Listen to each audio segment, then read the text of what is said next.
কোনোদিন জাতপাতের রাজনীতি করিনি। যিশু খ্রিস্টের জন্মদিন 25শে ডিসেম্বর ফ্রুট কেক খাই না আমরা? কমলা লেবু আসে না বাড়িতে? আসে তো। তা আমরা ধর্মের রাজনীতি করব কেন? আরে ধরती को तुमने बांट दिए, चांद सितारों का क्या होगा? कि धरती को तुमने बांट दिए, चांद सितारों का क्या होगा? नदियों के कुछ कुछ नाम रखे, बहती धारों का क्या होगा? कि बहती गंगा भी पानी है, आबे जमजम भी पानी है। कि बहती गंगा भी पानी है, आबे जमजम भी पानी है। मुल्ला पिए पंडित पिए, पानी का मजहब क्या होगा? पानी का मजहब क्या होगा? अजय ধর্মের রাজনীতি করব না, কাটাকাটির রাজনীতি করব না, ভেদাভেদের রাজনীতি করব না, উন্নয়নের রাজনীতি করব। এবং এই উন্নয়ন মোদিজির উন্নয়ন না, সবকা সাথ সবকা বিকাশ, ওইসব রাজনীতি না, এটা প্রকৃত উন্নয়ন। এই যে মায়েরা এখানে আছে, মায়েরা বলো তো, লক্ষ্মীর ভান্ডার কে দিয়েছে? মোদিজি না দিদি? কন্যাশ্রী রূপশ্রী কে দিয়েছে? মোদিজি না দিদি? শিক্ষাশ্রী মেধাশ্রী ঐক্যশ্রী যুবশ্রী কে দিয়েছে? মোদিজি না দিদি? স্বাস্থ্যসাথীর কার্ডটা কে দিয়েছে মা? মোদিজি না দিদি? দুয়ারে সরকার, দুয়ারে রেশন কে পৌঁছে দিয়েছে মা? মোদিজি না দিদি? ছোট ছোট ভাই বোনেদেরকে সহায়তা দেবে বলে এই যুবসাথী 1500 টাকা কে দিচ্ছে? মোদিজি না দিদি? তাহলে ভোটটা কে পাবে মা? মোদিজি না দিদি? যে কাজ করেছে সে পাবে তো, নাকি যে বড় বড় বাতেলা মেরেছে সে পাবে? এখন আবার বলছে যে আমরা যদি সরকারে আসি তাহলে মা বোনেদের 3000 টাকা করে লক্ষ্মীর ভান্ডার দেব, বলছে কি না? বলছে তো। ও ফর্ম ফিল আপ, জালি ফর্ম ফিল আপ করছে, বলছে এই ফর্মটা ফিল আপ করে দিন, তখন মোদিজি দিয়ে যাবে, অ্যাকাউন্টে টাকা চলে আসবে। বলবে শোনো ভাই, যদি বাড়ি এসে বলে যে অন্নপূর্ণা ভান্ডার দেবো, আমাদেরকে ভোটটা দিয়ে দেবেন, বলবেন আগে 1500 টাকা অ্যাডভান্স দাও দেখি, আগে 1500 টাকা অ্যাডভান্স দাও, তোমাদের কোনো ভরসা নাই। তোমরা আগে বলেছিলে 15 লাখ টাকা ব্যাংক অ্যাকাউন্টে দিবে, হাত তোলেন তো। 15 পয়সা কে পেয়েছে মোদিজির কাছ থেকে? 1 বছরে 2 কোটি চাকরি বলেছিল, হ্যাঁ 12 বছর ধরে শাসন করছে, 24 কোটি চাকরি। কটা আমার ভাই বোন পেয়েছে মোদিজির কাছ থেকে? পেয়েছে কেউ? একটাও পায়নি। বলবে আগে 1500 টাকা দাও, 1500 টাকা দেবে, ভালো করে টাকাটা গুইনা নেবে, ঠিক আছে, নিয়ে বাজারে গিয়ে কচি পাঁঠা আর বড় সাইজের কাতলা কিনে কষিয়ে রান্না করে খেয়ে দে, গায়ে জোর করে মনে আনন্দ নিয়ে মমতা ব্যানার্জিকে ভোট দিয়ে বাড়ি চলে যাবে।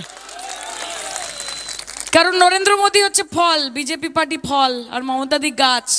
ফল আজকে আছে, কালকে থাকবে না, পচে যাবে, পড়ে যাবে। গাছ যদি থাকে সারা জীবন মাথার ওপর ছায়া দেবে, মাথায় রাখবে এই জিনিস, তাই তো? তাহলে খেলা হবে, কোনো চিন্তার কোনো কারণ নেই তো। তাহলে এখান থেকে বেরিয়ে গিয়ে দিদিকে বলতে পারবো তো যে আমরা জিতছি, দাঁতন কোনো চিন্তা নেই? হ্যাঁ মায়েরা কি বলো? ইফতেখার ভাই, নির্মল্য, হ্যাঁ সবাই ঠিক আছে তো? জিতছেন, আপনাকে নিয়ে আমার কোনো চিন্তা নেই। তাহলে একসাথে একটু বলি মা, বলি লড়াই লড়াই লড়াই চাই, লড়াই করে জিততে চাই, লড়াই লড়াই লড়াই চাই, লড়াই করে জিততে চাই। আর এই লড়াইয়ের নেত্রীকে মমতা ব্যানার্জি আবার কে? আর এই লড়াইয়ের নেত্রীকে মমতা ব্যানার্জি আবার কে? বাংলা বিরোধী, বাঙালি বিরোধী, বাংলা। কিন্তু প্রথমে তো আমাদের সই লেগেছিল, সে আমাদেরকে প্রকাশ্য বলে আমি একাই 100।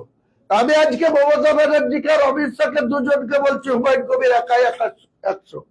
হুমায়ুন কবির যতক্ষণ জিন্দেগিতে আছে, বেঁচে আছে, আমি অমিত শাহকেও চ্যালেঞ্জ করছি আর মমতাকেও চ্যালেঞ্জ করছি, আমার ট্রাস্টের 13 বিঘি জায়গাতে তোমার কত শক্তি আছে পা দিয়ে দেখাও। এক জোড়াকে যদি ওইখানে লাশ না করে দিই, ওইখানে যদি কবর না দিয়ে দিই, আমি হুমায়ুন কবির কবরে যাওয়ার আগে 50টা কবর ওইখানে দিব, তারপরে ওখানে না হয় বাবরি মসজিদ বাদ দিয়ে একটা সমাধি স্থল হবে। যেমন গির্জা থাকে, আমাদের কবরস্থান থাকে, চার্চের অনেক কবরস্থান থাকে, এই গোকর্ণতেই আছে, দেখেছি অনেক কবর। এই কৃষ্ণনগরে যান, কৃষ্ণনগরে রেল লাইন দিয়ে যারা যায় দেখেন কত সমাধি আছে। তো এই বাবরি মসজিদ যদি না করতে পারি, তাহলে বাবরি মসজিদে যারা বাধা দিতে আসবে তাদের 200 জনের সমাধি স্থল করে দেবো আমি হুমায়ুন কবির দাঁড়িয়ে থেকে।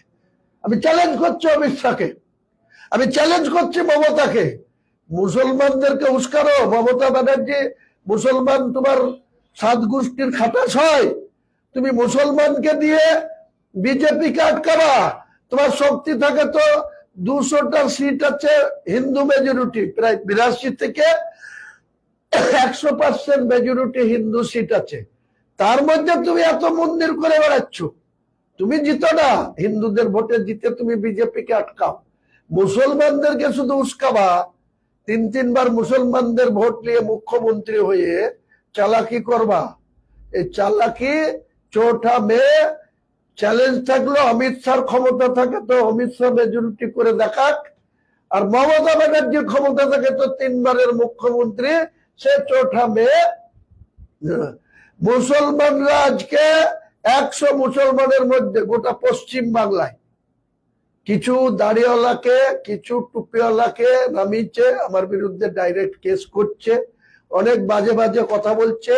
এই দাড়িওয়ালা যে কটা করছে, এই দাড়িওয়ালাকেও আমি যদি বেঁচে থাকি, যে কটা আমার বিরুদ্ধে আজে বাজে কথা বলছে, কেউ আমার বিরুদ্ধে যেভাবে গালিগালাজ দিচ্ছে, আমি আল্লাহকে বড় করে বলছি, আল্লাহকে কসম করে বলছি, আমি যদি বেঁচে থাকি এদেরও আমি জ্যান্ত পুঁতবো, জ্যান্ত কবর দেবো এদেরকে।